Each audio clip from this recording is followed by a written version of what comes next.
now going to demonstrate how to safely put a muzzle onto a dog. I have my appropriately sized muzzle here. I have the end loosened so that it's ready to be clasped once it's on the nose. I'm going to approach the dog from behind with the muzzle and roll it over the top of the nose, secure it around the backs of his ears, and then tighten it to a good fit. To demonstrate the use of restraint poles, I have two different types of restraint poles here. This first one is your standard rabies pole that has the wire at the end that's tightened by pulling on it and then released by pulling up on the end of the bar here. Another type, which I'm not going to demonstrate, is the flexible one that you would use to put around the animal's neck and then release and hold that way. So typically there are two technicians in a small location, one of them holding the leash of the animal just so they can't get away and run around the hospital. And then you slip the noose gently over and tighten it quickly, and then hold the pole out, keeping the animal away from yourself and the other handler, making sure never to lift the front end of the animal with the rabies pole, and also, not to drag them. You want to try and use it to guide them to not escalate the situation with an already scared or aggressive animal. And then to release it, just pull back and remove. I am now going to show a feline restraint technique using a towel wrap method. So I have my patient. I'm going to fold the towel around his arms and burrito him nicely in there.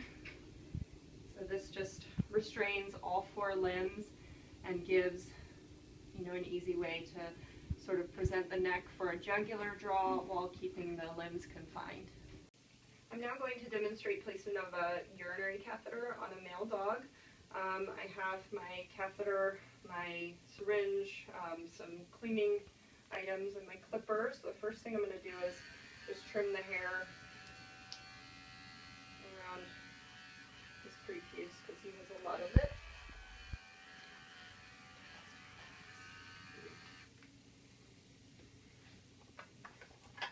And then make everything clean. I'm going to flush his prepuce.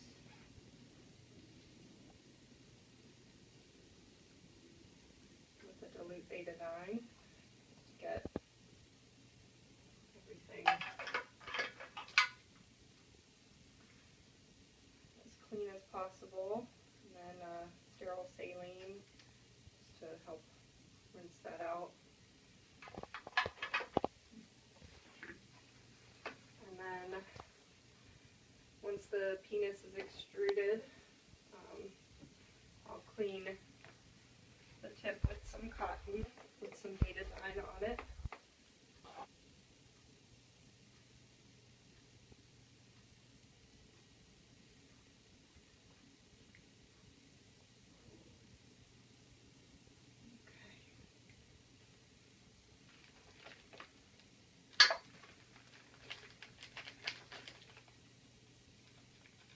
And then using the scissors, I'm going to cut the packaging to make a handle in order to handle the catheter in a sterile manner, since I'm not putting on sterile gloves. I have my sterile lube as well, which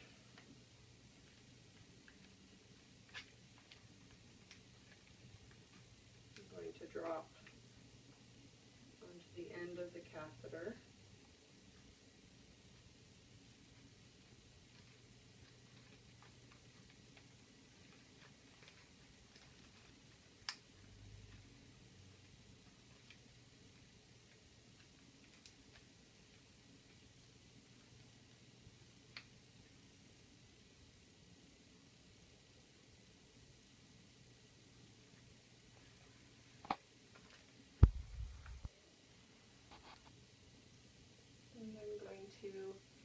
insert my catheter, making sure to only hold on to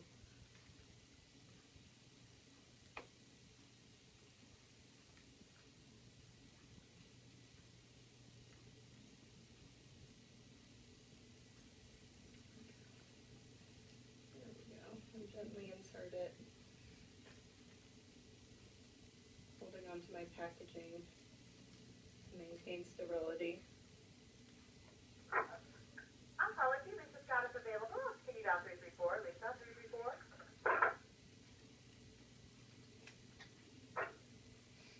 Can I have available VSC technician, please dial extension 335, and available VSC technician, can you please dial extension 335?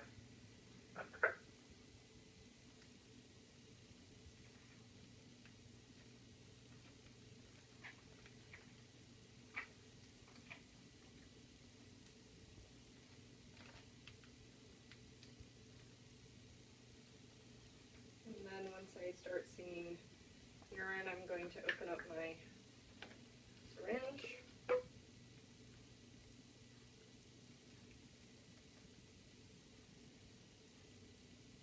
Attach the end to my catheter, withdraw the urine,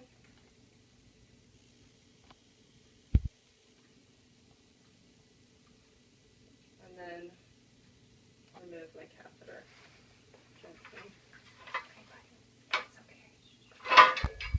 I'm now going to catch a free catch voided sample of urine. I have my sterile container and my gloves, as well as my patient. I'm going to open the container, get ready, and try and catch it midstream right into the cup without contaminating it. Get a good amount for the lab, close it right up. I'm now going to get a urine sample via cystocentesis on a dog. I have my syringe and my tubes ready.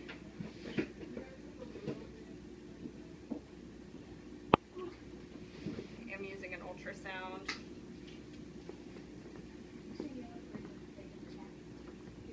Guide. I'm going to advance in the angle of my probe, making sure that I can see my needle, and then draw my urine.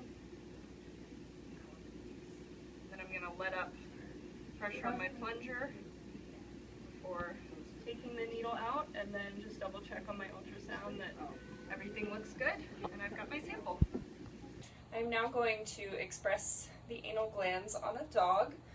The anal glands are located at about 4 o'clock and 8 o'clock, just within the rectum. I have my lube, my gloves, paper towels, and a waterless shampoo for cleanup afterwards.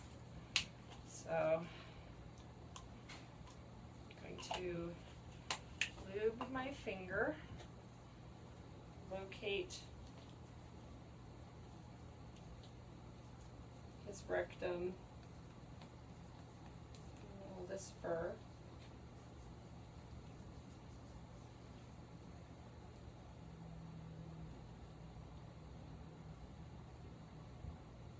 Gently insert my finger, palpate the anal glands, and starting from the outer edge, gently milk them so that they release into the rectum, and then wipe it up.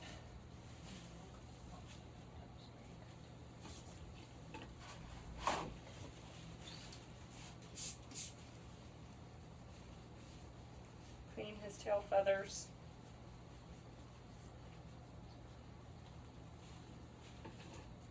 And then we're finished. I'm now going to perform a nail trim on a canine patient. I have him in lateral recumbency. I have my nail trimmers and my styptic powder ready. So first I'm going to look at the anatomy of his nails. He does have pigmented nails, so that can be a little more tricky, but you can kind of see the hollow on the underside of the nail, which indicates sort of where you can gauge where the quick would be. So I will take my nail trimmers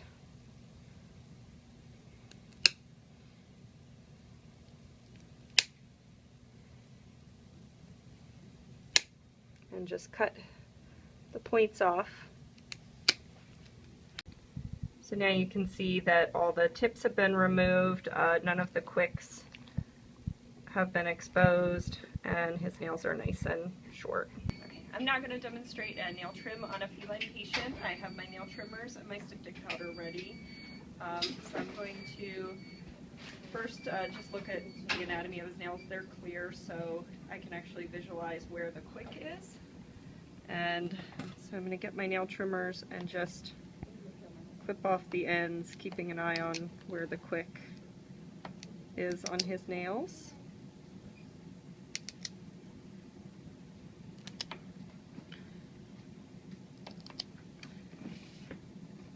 And so we're all trimmed. I'm now going to demonstrate giving a pill manually to a dog. I have my pill here, and what I'm going to do is open his mouth, gently put the pill toward the back of his throat, close his mouth, massage his neck until he swallows or licks his nose. That can also be followed with giving a treat, water, or food if that's medically appropriate to do. I'm now going to demonstrate manual pilling of a feline patient. I have my gel cap pill. This can be done either by hand or with a pill popper. I'm going to demonstrate by hand, so you gently restrain the mouth sort of at the cheekbones and lift the chin up. Put the pill on the back, close his mouth, encourage him to swallow, and then follow up with some water for a chaser to avoid esophageal stricture. I'm now going to demonstrate cleaning and medicating the ears of a canine patient. I have my ear cleaner ready. It's OtoCleanse. I have the medication, the topical preparation prescribed by the veterinarian, some cotton balls, as well as some cotton-tipped applicators.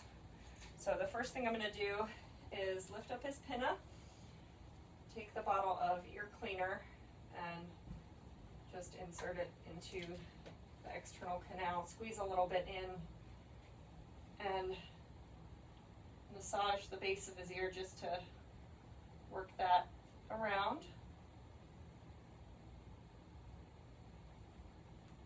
I'm going to let him shake it out a little bit. There you go. That'll help work some stuff up from deeper in the canal. And then I'll take the cotton balls and clean the external ear as well as down into the canal a little bit with the cotton.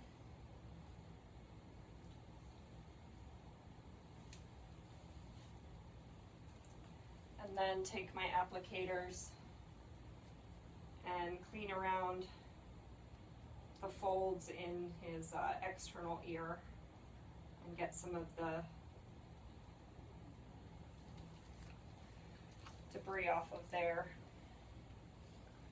And then once the ear is clean and all the cleaner has been removed, just make sure that's okay, that looks good. I will take the topical preparation,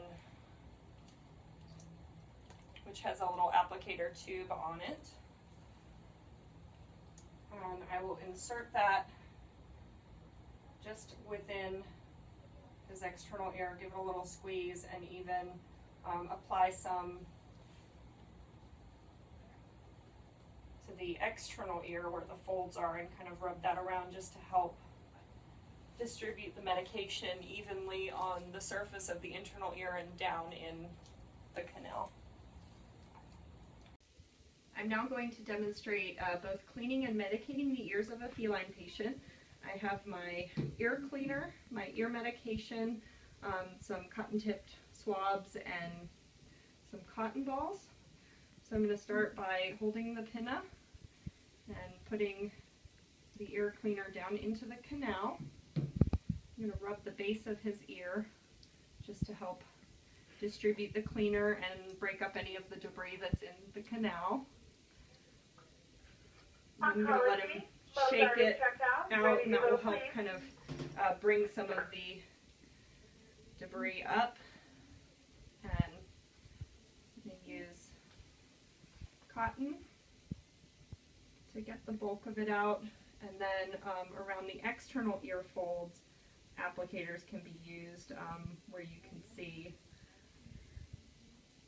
any extra and get sort of the little fine fold areas and get the debris out of there. Once the ears are nice and clean and the cleaner is mostly out, you take your medication, which has a little applicator tip, and you want to insert that just inside the vertical canal and squeeze a little medication, and then massage to spread it around both the canal and the external part of the ear just to distribute the medication. I'm now going to demonstrate how to apply a topical medication to a patient. I have a Frontline Tritec here, so that's just a topical application monthly flea product. I'm going to cut the end of the applicator off, pointing it away from myself and the patient. I'm going to part the hair high up on the shoulders, sort of at right in between the shoulder blades, so he can't scratch at it or lick it off. Point the applicator down toward his body and apply the full amount in one spot, and then lay the hair back down over where I've applied the medication. I'm now going to place an esophageal tube. I'm using an esophageal stethoscope. We have our patient intubated and under anesthesia. I'm going to loop the end of the tube. And the tube is going to go about to the end of from the canines to the olecranon process, but I'm also going to take a listen, taking very good care to not move her tracheal space too much. I'm going to gently insert.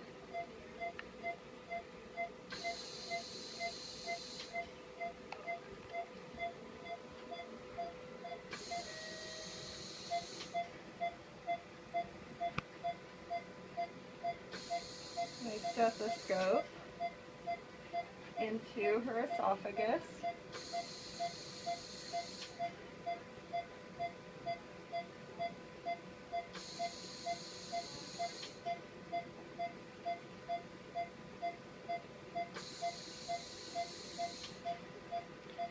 And just adjust it until I get the best part sound.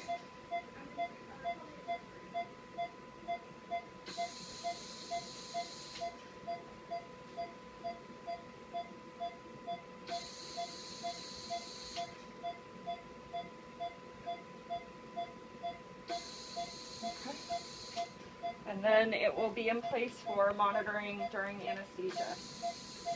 I'm now going to perform a Schirmer tear test on a patient. I have my sterile Schirmer tear test strips. There's one for the right eye and one for the left eye in each package. I also have my watch for timing the test. So what I'm going to do, I'm going to test his right eye first. This test can either be done one eye at a time or simultaneously on both eyes. So I'm going to open the package, making sure that I don't touch the testing end of the strip. I know. So I'm now going to just roll his eyelid out, put that starting end of the strip underneath his eyelid, and hold that there, timing it for a minute.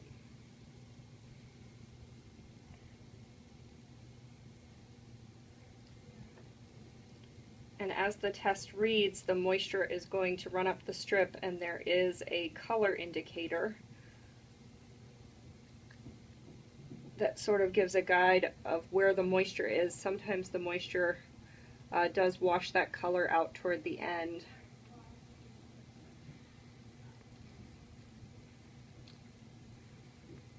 And this test, when performing your ocular testing, this test should be done first. so that you're not adding any moisture into the eye with any drops, or causing any excessive tearing of the eye with, say, your menace testing. So this would be done first in your ocular exam, and we've got about 3 seconds to go. And this test should be read immediately by reading the top moisture line. His is at 32 millimeters, which a normal for a dog is 19.8 plus or minus 5.3 millimeters per minute. So he's a bit above the normal. Before performing a tonometry reading, there are a couple things you have to do with your tonopen. Some tonopens will be stored with a used end cap on, so you do need to make sure that you're starting with a nice clean tonopen tip. And you want to make sure that the fitting is not too loose or too tight. You don't want it sticking out too far past the end of the tip, but you also don't want it pulled down too snugly on the tip. You want it just resting gently on the end of your tonopen. The next thing you want to do is calibrate it, and that can be done. You want to grasp it firmly and give your button 2 pushes to get into your calibration menu, and then you want to hold it straight up and down with the tip oriented toward the floor so that you can read the CAL in the reading window there. And you hold it like that until it tells you to point it upward, and then you invert it and it will say good, or if your calibration is not good, it will say bad in that window. So that says good, so now we're ready to use our tonopen. Now that my tonopen is calibrated, it's ready for use. I have my tonopen with the clean cover ready and my proparacaine drops. I'm going to start by putting 1 drop of proparacaine in each eye, making sure not to touch the tip of the dropper bottle to his fur or get it anywhere near his eye. I'm then going to grab my tonopen with a pen hold, press my button till I hear a beep and see the 2 lines, and then it's ready to start taking readings. I'm going to gently pull down on his lids and lightly tap the tip against the surface of his cornea, and I got a reading of 12 on that one, and then I will repeat that on the other eye.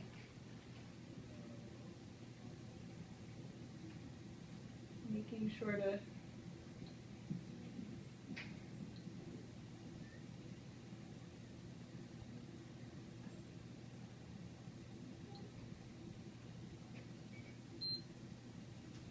and also got a 12 on that eye.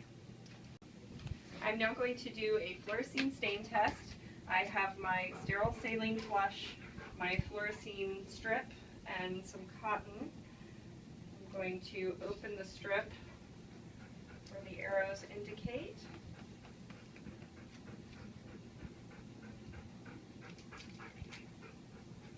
Moisten the edge, the fluorescein end of the strip with a couple drops of saline.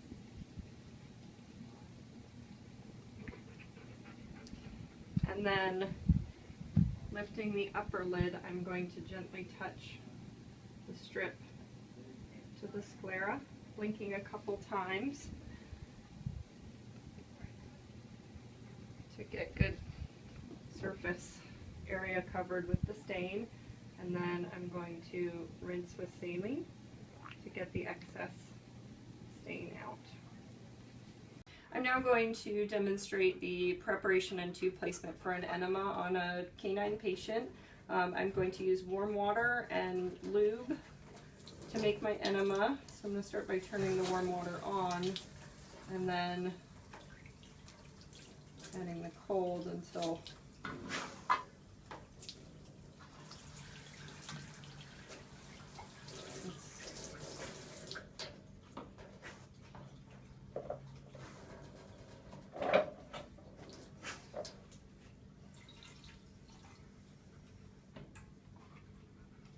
and I'm going to add my lube to the water. It's kind of a big guy, so I'm going to have 2 syringes prepared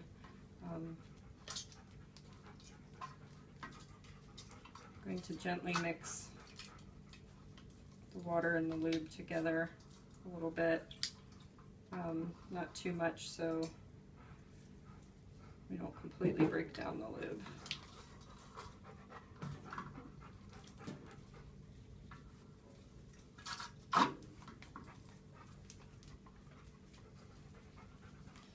Then I have a large red rubber catheter. Get my first syringe ready and make sure to prime the tube.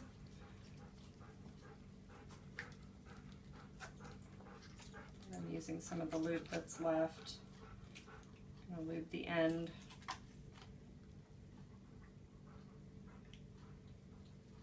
Of my tube.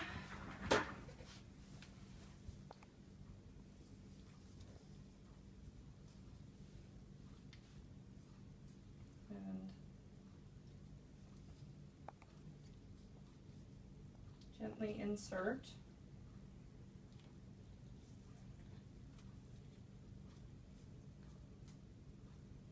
In the appropriate place, and then I would administer the enema while sort of pulling back and forth to try and break up any, or administer it evenly in the rectum, and then clamp it off, load up the other syringe, and repeat, and then walk him outside immediately. I'm now going to demonstrate how to give sub-Q fluids to a patient. I have my fluid set up here with lactated ringers. The fluid line is closed off. I have the ball rolled down. I could also close it off by clamping the lock there. So the first thing I'm going to do is make sure that my fluids have run through the fluid line. I have a sterile needle on the end, and I have my patient. And so what I'm going to do is sort of feel his loose skin around his shoulders and pull it up so that a tented area forms there. I have my fluid line closed off so that it doesn't spray everywhere. When I uncap my needle, I'm going to tent the skin, go in at an angle with the bevel up, and then hold that in place while I open up my fluid line and allow the fluids to drip under the skin. I have the fluid bag hung in a way that it will flow easily into the patient, so a little bit higher than the patient. And I will administer the correct amount by measuring the marks on the bag to the appropriate amount of fluids that he was to receive. Some signs of improper placement of the needle, you would see fluids spilling out over the edge. And if it weren't in the sub-Q area, they could be experiencing pain, but that's why you go in more at a sort of perpendicular angle, as a more of a parallel angle rather to their body, as opposed to going in perpendicular like you would for an intramuscular injection. And so that's just building a nice little pocket of fluids under the skin. And he's now at the 100 ml mark, so I'm going to close the fluids off, pinch around the needle insertion site just to close that off, and that will prevent fluid from backing out and help close the puncture site. I'm now going to demonstrate placing a modified Robert Jones bandage onto a patient. So I'm going to be bandaging his right forelimb. The first step I'm going to do is place the stirrups on the lateral and medial side of his leg.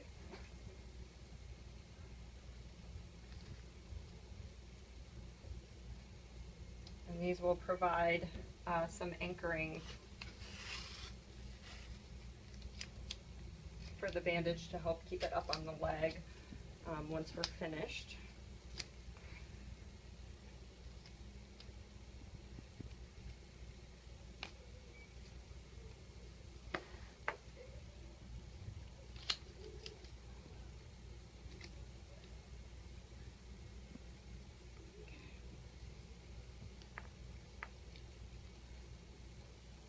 next step I'm going to do is starting at his foot,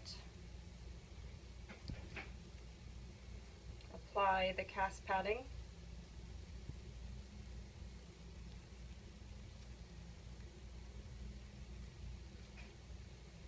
Making sure to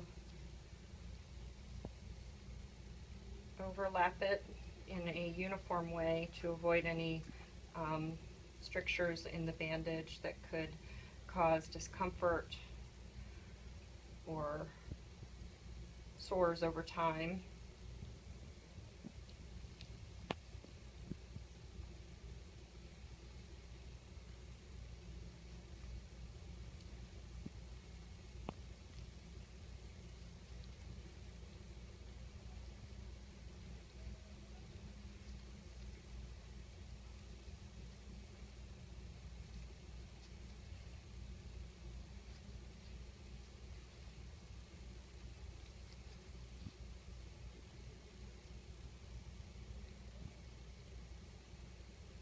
Making sure that the cast padding lies nice and flat against his limb when I roll it out,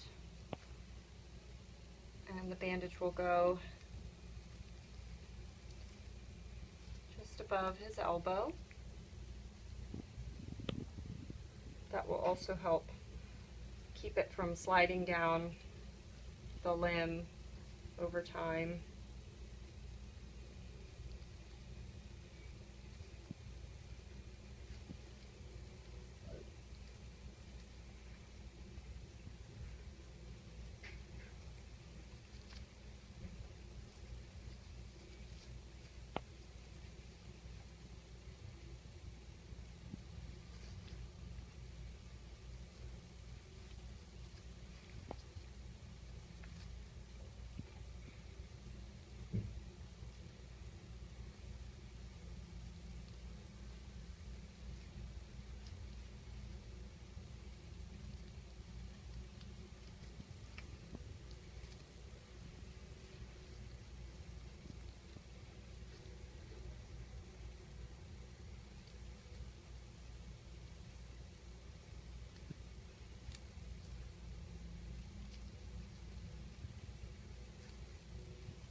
We want this bandage to be nice and padded to help keep his limb cushioned and stabilized during healing. And we want to leave the toes exposed, the third and fourth digits, so we can monitor for any swelling or separation of the toes that could indicate that the bandage is wrapped too tightly and needs to come off or be replaced.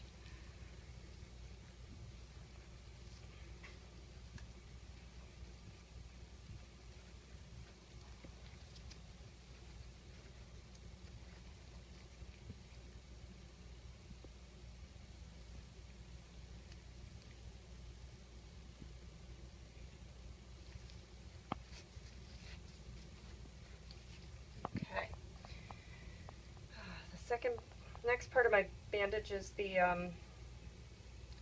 cling wrap, and this is going to help apply the pressure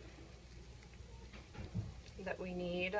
Once again, not wrapping it too tightly, but wrapping it tightly enough so that it stays in place and is effective.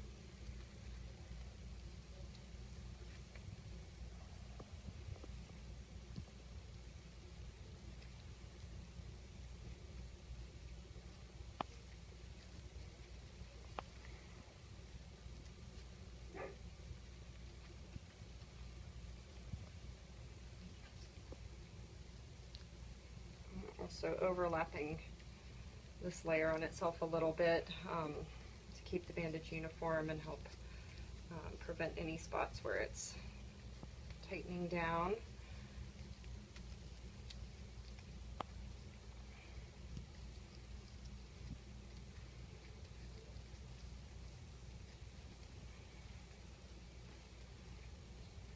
Now that that layer is on, I will undo my stirrups, twisting them around and securing them up the limb. And this anchors the bandage in a way that it's less likely to slide down. And my final layer is my protective vet wrap layer.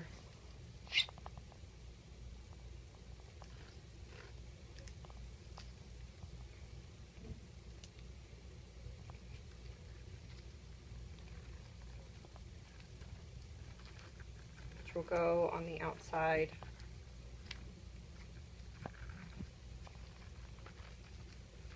of the bandage.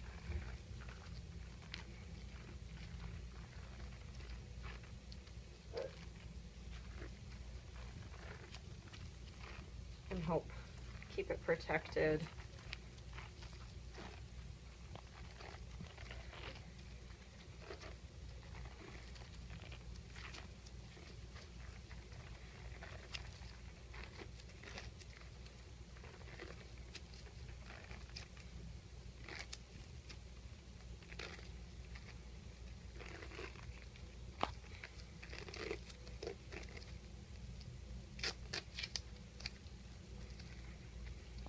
And then on the top and bottom, I will apply a small amount of tape just as an extra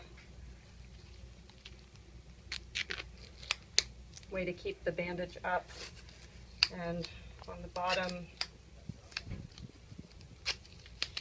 put some tape in a way that gives the animal some traction and a place to walk on the bandage. And as you can see, the two toes are out for monitoring of swelling. I'm now going to demonstrate bandage removal on a patient. I have my bandage scissors and I am going to place the flat edge toward the patient, which will allow me to guide the scissors down without fear of cutting. I'm going to cut the bandage down the lateral end of his limb so that he can't bend his limb and bend it into the scissors.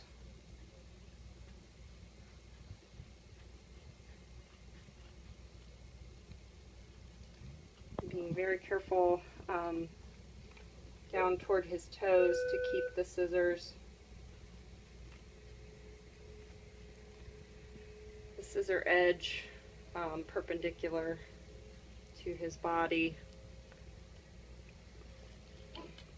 And then if it was a patient that needed rebandaging, you can keep at least the part of the stirrups that's adhesed to the patient. As long as it's nice and clean, you can keep those on to place new stirrups on top, so you're not peeling those off every time. But otherwise, if the bandage is ready to come off, you just peel those gently and remove your bandage, and then you're ready to reassess the limb. I'm now going to demonstrate putting a splint on a dog on the hind leg.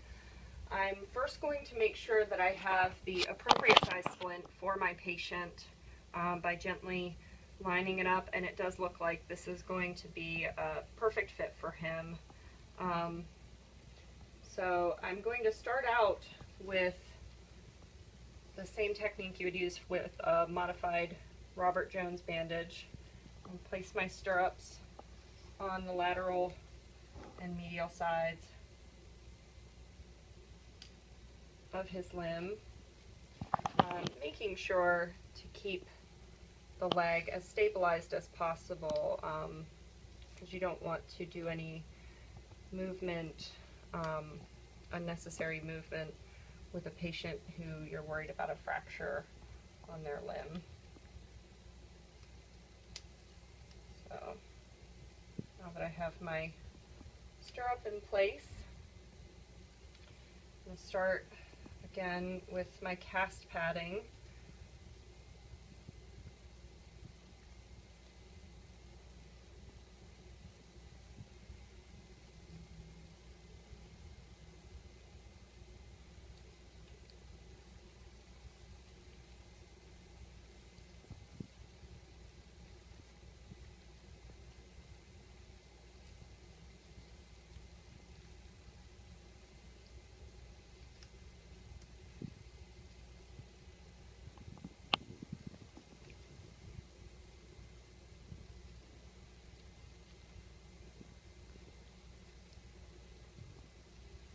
And I want to make sure to get a really good amount of padding on before the splint goes on, just to help protect the limb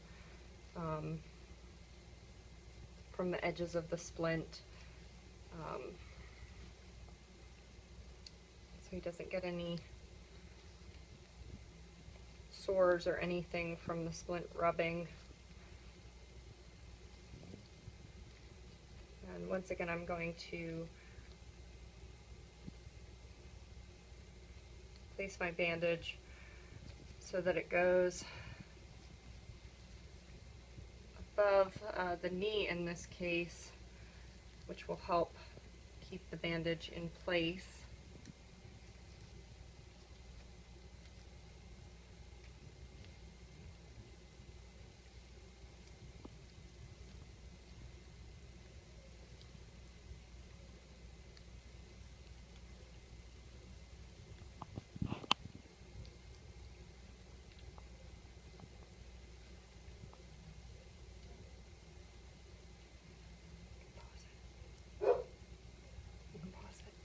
Now that where my splint is going to go is adequately padded, I am going to apply a layer of cling gauze.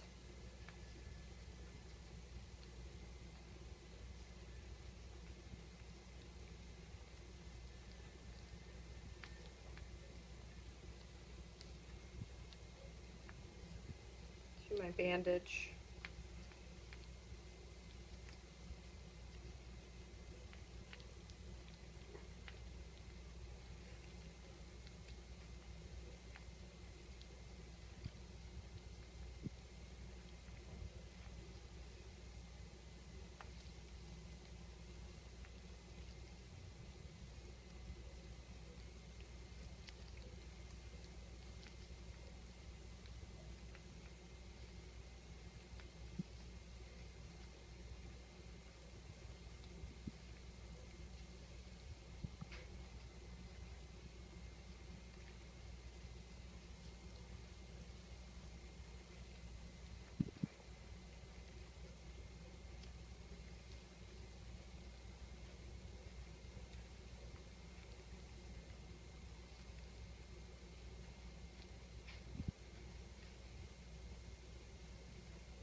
The next step in my splint is I'm going to, now that my cling gauze layer is on, I'm going to put the stirrups on to help hold the primary padding bandage layer on. I'm then going to place my splint and make sure that I have the appropriate fit and the appropriate padding under the edges of the splint.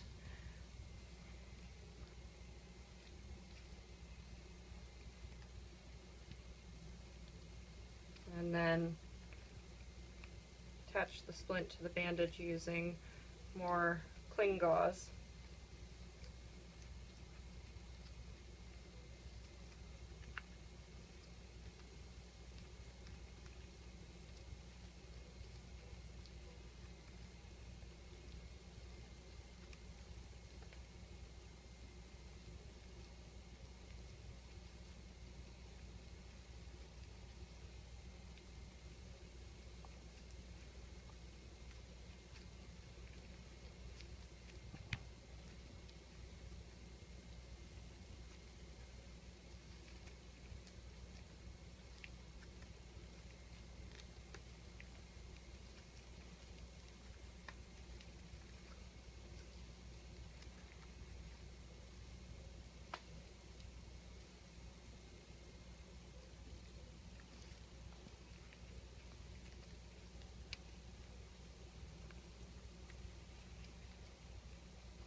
And while I'm doing this, I want to make sure that my bandage goes above the upper end of the splint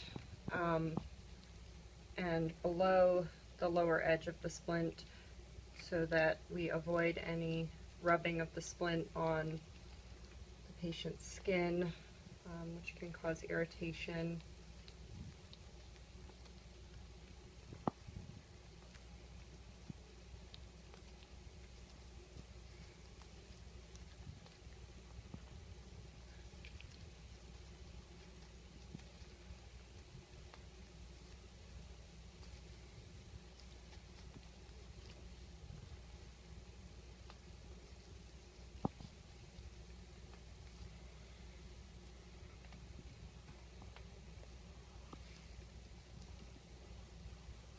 Add one more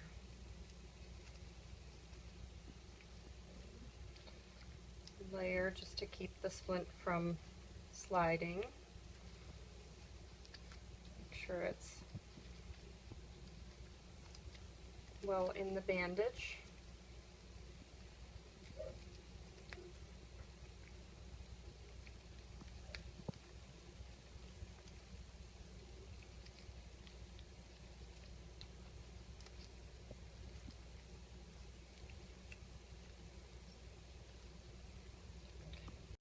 The next step in my splint is putting the outer protective layer on the bandage. I'm using vet wrap, and this will just help provide a little bit of a barrier for the bandage itself.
And then once my outer layer is on, placing a layer of tape on the top of the splint bandage and around the bottom will help protect the bandage edges and keep it in place. And then once again applying some tape just to provide some protection where the patient will be walking on the bottom of the bandage, just to keep it from wearing through at the bottom where they'll be walking on it. I'm now going to demonstrate removal of a splint. I have my bandage scissors, which I'm going to place against the patient, and above the splint I'm first going to cut the splint off, running the scissors down the lateral edge of his leg, freeing the splint from the bandage.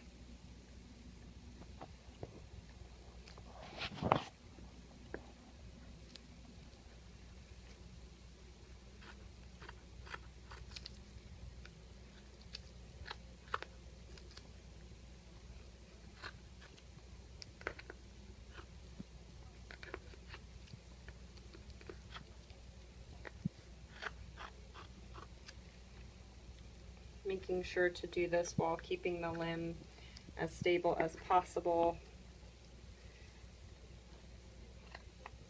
in case the fracture is still present and the limb needs to be resplinted.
Once the splint is off, I will then proceed with removing the bandage by cutting down the lateral side of the leg so that he can't flex the limb into the cut of the scissors.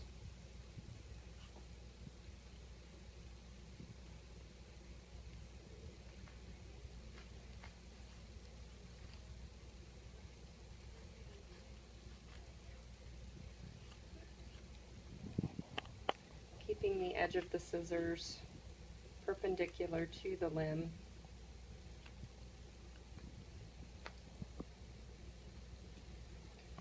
To avoid any accidental cutting of the patient.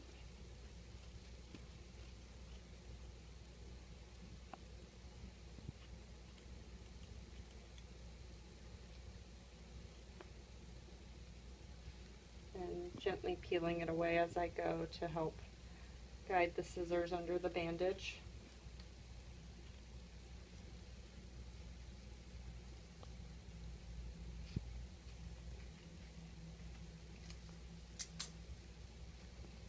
And then the last step is removing the stirrups and gently removing the bandage.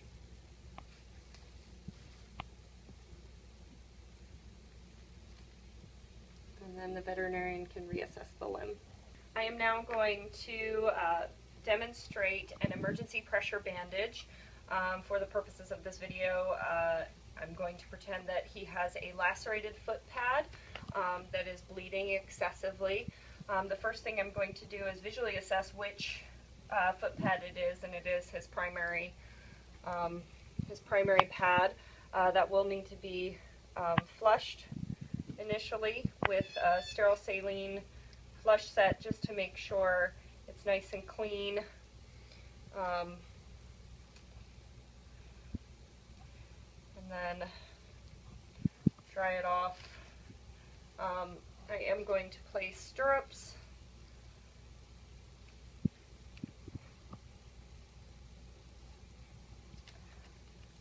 And a non-adhesive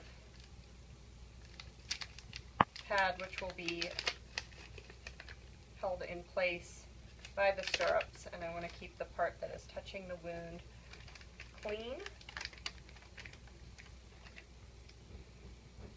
And I will place my stirrups over the lateral edges of the telfa to hold it in place. And try and hold pressure on the area until I can get it bandaged up. Then going to apply my padding, wrapping it tightly to try and stop the blood flow out of the wound.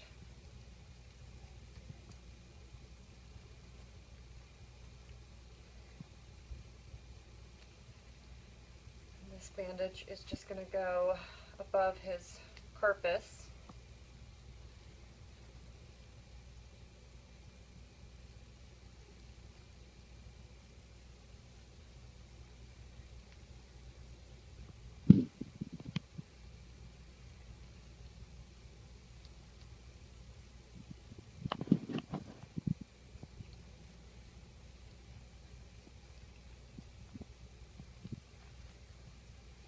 Provide some extra padding to help with comfort as well.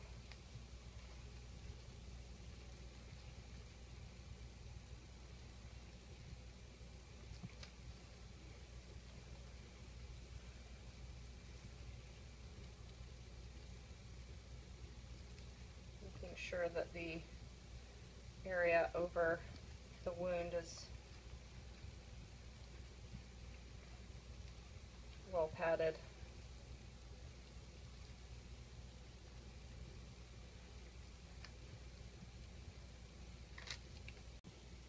I'm now going to apply a quick stretch gauze layer.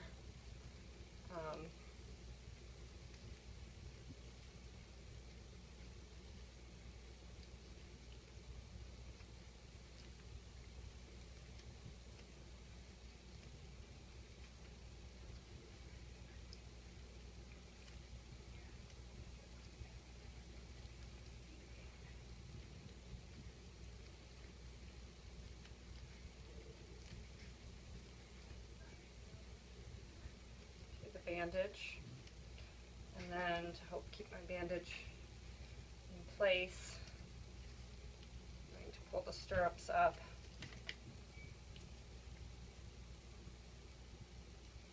and then add my outer layer to keep the bandage protected until the veterinarian can assess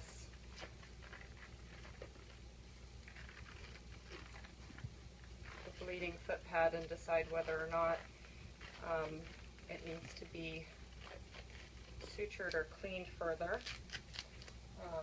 Just to make sure it stays on, I'm going to put some tape right above the carpus. And at the bottom of the bandage, the very end of his third and fourth digits are still exposed for monitoring, but I left a little bit less of them just to make sure that I got a good pressure wrap applied and that there was no way the foot pad could come out and for the wound to start bleeding again. I am now going to simulate an emergency triage on a patient. For the purposes of this video, I'm going to pretend that he presented after escaping from the house and came in with a laceration on his caudal abdomen of unknown cause. So during my triage, I'm going to be assessing 3 major body functions: his respiratory, his cardiovascular, and his neurologic status. He seems pretty alert and responsive. He's able to stand. I'm not seeing any evidence of dyspnea or any respiratory distress. He is panting, which could just be from the stress of being here or just from the pain from the injury itself. I'm first going to listen to his lungs, just because with a wound right there, I want to make sure that I'm hearing good lung sounds on both sides. In case the wound penetrated into the pleural space. I'm also going to listen to his heart and check his heart rate while I'm here. Nice regular heart rate, good rhythm. I'm going to check his gum color also, because with the wound, I want to make sure there's no early signs of blood loss, any pale gums. His gums are nice and pink. Capillary refill time is less than a second. In case the trauma was related to a car accident, I'm going to check his neurologic status, check his pupillary light response. His pupils are nice and symmetrical, and they are dilating evenly with light. And I am going to address the wound because it is bleeding before the doctors have time to assess it. The first thing I'm going to need to do is clip the area around the wound and get the hair short. When getting closer to the wound, I will put sterile lube inside the wound just to keep it clean and protected. I would actually do that before starting clipping. And then once the area is clipped, we'll want to flush it. We'll want to flush it with a saline or a nice balanced solution. We'll want to flush it with a balanced solution. And I have a flushing system here that connects directly to my saline bag. And I want to try and keep the ends of this as clean as possible when connecting it.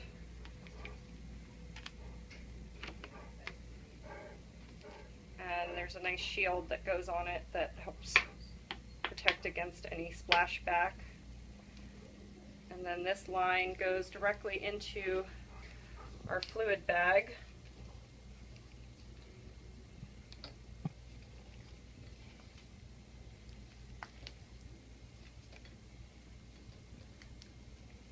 Which will allow us to give a continuous stream of flush to the wound.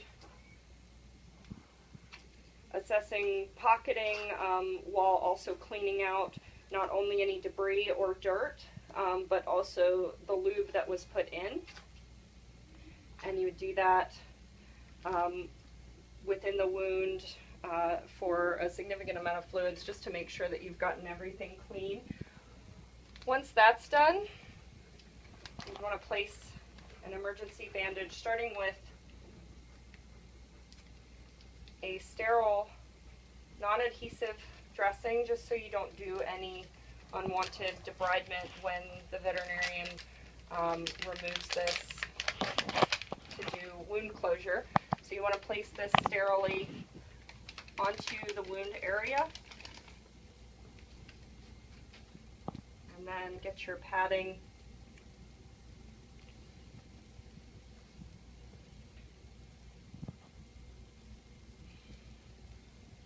and wrap loosely around, making sure not to place the bandage in a way where it can constrict breathing, but well enough so that it stays on until the veterinarian can assess the area.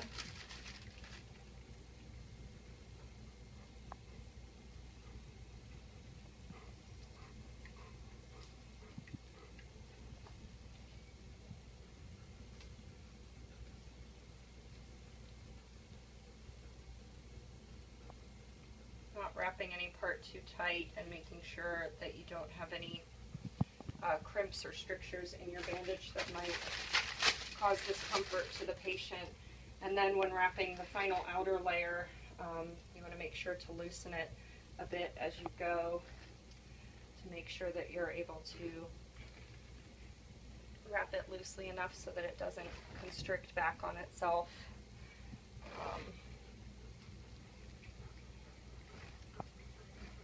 To provide some bandaging to help control the blood loss without, constricting blood flow or impairing lung expansion or chest expansion.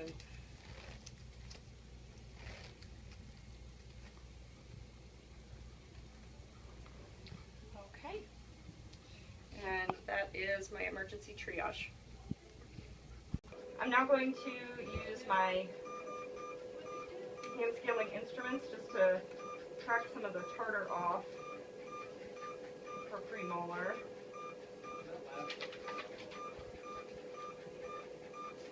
Just to get the bulk of it.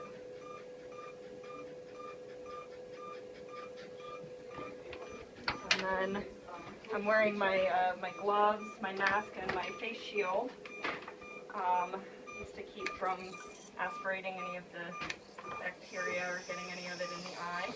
So my scaler, I'm going to hold in a modified pen grip and have it, make sure it's lateral to the tooth, scraping with the inside curve in a downward motion, not keeping it in the same place for too long. And making sure I get the edges in every area of the tooth.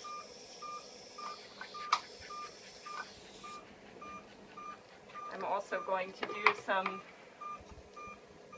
subgingival hand scaling. I'm going to turn it down. I did to 3.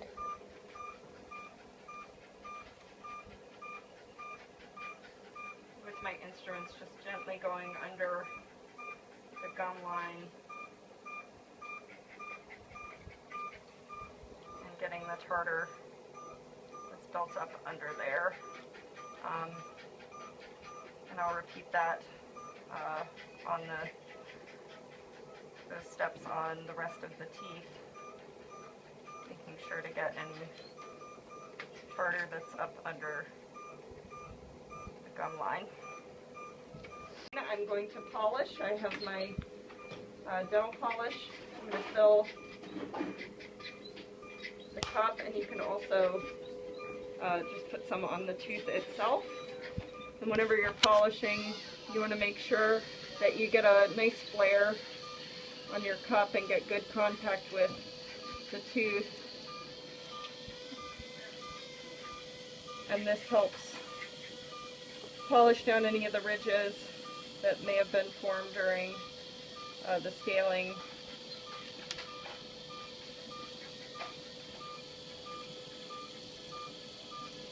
So that you have a nice smooth surface that will prevent, slow down tartar buildup.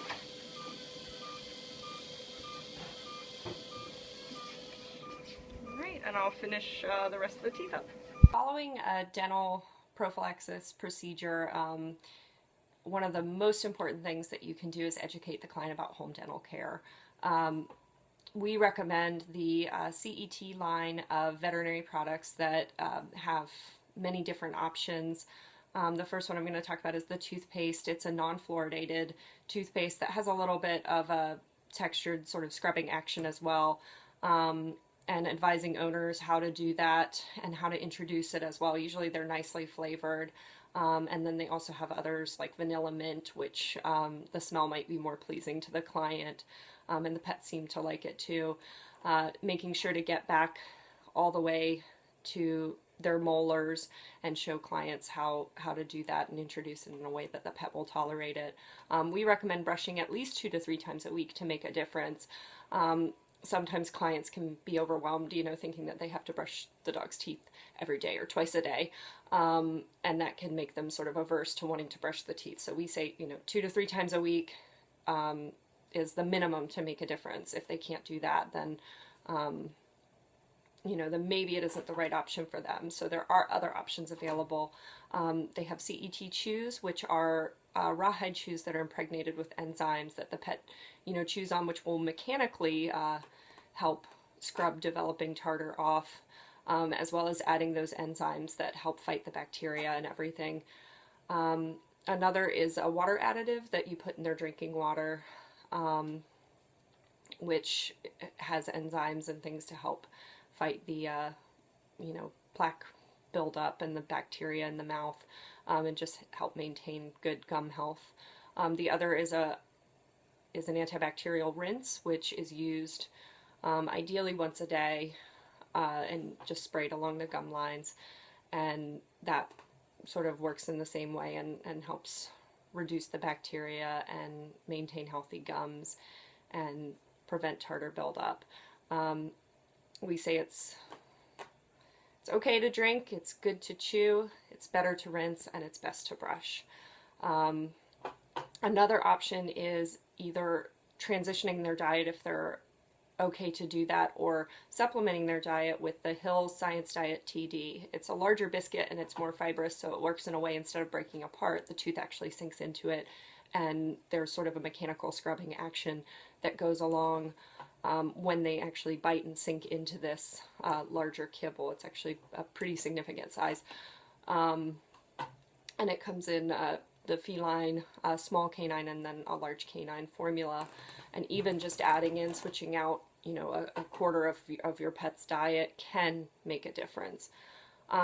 Another product that's available that's usually started immediately after the dental procedure is the Oravet, and that's a dental sealant. And then the clients would use that at home periodically just to keep up with that. But so there is a wide variety of options if people, clients think it's overwhelming to start a home dental care, or if they have pets who, may not tolerate brushing as well as others based on their temperament or their, anxiety level about different things. So that, there's many different options, and we can usually find some sort of home dental care option that fits in with both the client's lifestyle and the pet's needs.